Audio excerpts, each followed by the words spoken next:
दोस्तों, आपने कभी सोचा है कि रात को नाखून काटने से क्यों मना किया जाता है और क्यों रात को झाड़ू देने से भी मना किया जाता है? इसके अलावा शीशे का टूटना अपशकुन क्यों समझा जाता है? तो आज हम इन सभी के पीछे की साइंस जानने वाले हैं। आज हम देखेंगे कि ये सारे के सारे जो भी हमें चीज़ें बताई जाती हैं, क्या ये सच है, इनके पीछे की साइंस क्या है, या फिर ये कोई अंधविश्वास या कोई मनगढ़ंत कहानी है। तो आपके साथ भी ऐसा हुआ होगा कि आपको घर वालों ने या किसी ने कहा होगा कि कभी भी रात को नाखून नहीं काटने चाहिए, और आप सोचते होंगे कि यार ऐसा क्यों है।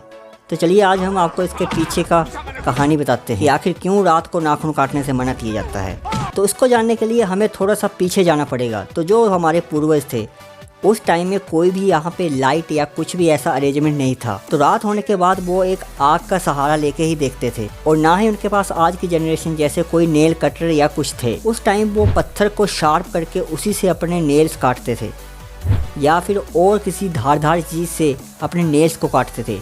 और जब शाम हो जाती उसके बाद लाइट ज़्यादा ना होने के कारण वो सभी को रात को नाखून काटने से मना करते थे, क्योंकि कम लाइट होने के बाद अगर कोई नाखून काटता तो हो सकता है कि उसे उस धारदार चीज़ से उसकी उंगली कट जाए।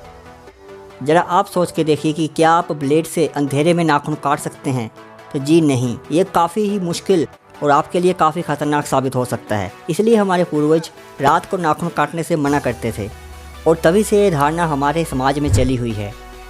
आगे चल के लोगों ने इसके बारे में अपनी मनगढ़ंत कहानियाँ बनाना शुरू कर दी।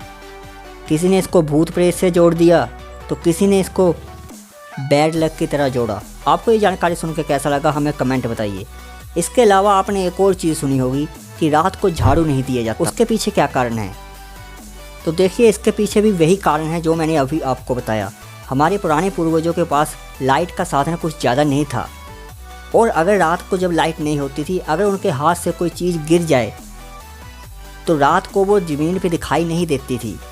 और अगर रात को कोई झाड़ू मार दे तो अगर वो कोई कीमती चीज़ हो तो वो भी झाड़ू समेत घर से बाहर निकल जाती थी, और उसके साथ ही उसे ढूंढना नामुमकिन हो जाता था। तो इसीलिए पहले के ज़माने में ये मना किया जाता था कि रात को झाड़ू नहीं देना है, सुबह झाड़ू दो, क्योंकि सुबह हमें सब चीज़ें दिखाई देती हैं। लेकिन रात को कम लाइट होने की वजह से हमें ये रोका जाता था कि रात को झाड़ू नहीं देना है।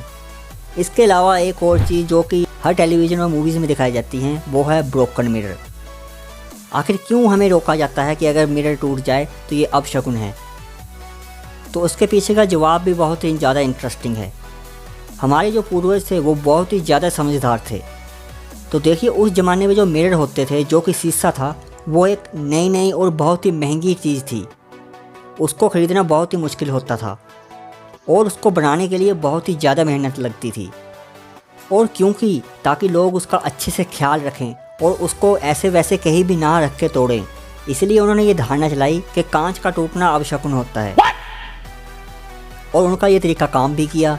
आप देख सकते हैं कि अभी तक भी हमारे यहाँ शीशे को कितने अच्छे तरीके से संभाल के रखा जाता है कि कहीं ससुरा टूट ना जाए।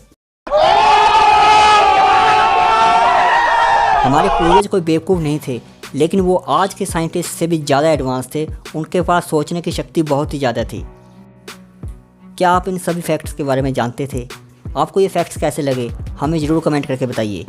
और अगर आपने ये वीडियो यहाँ तक देखी है, यानी कि आपको ये वीडियो बहुत ही ज़्यादा पसंद आई है, और अगर आपको और भी ऐसी वीडियो देखनी है जो ऐसी कि आपने अभी देखी, तो इसके लिए आपको हमारे इस चैनल को सब्सक्राइब करना होगा, और इसके साथ साथ हमें नीचे कमेंट भी करना होगा कि आपको और किस टॉपिक के ऊपर वीडियो चाहिए। इस चैनल को अपना ही चैनल समझिए। मिलते हैं अगली वीडियो में, तब तक के लिए गुड लक।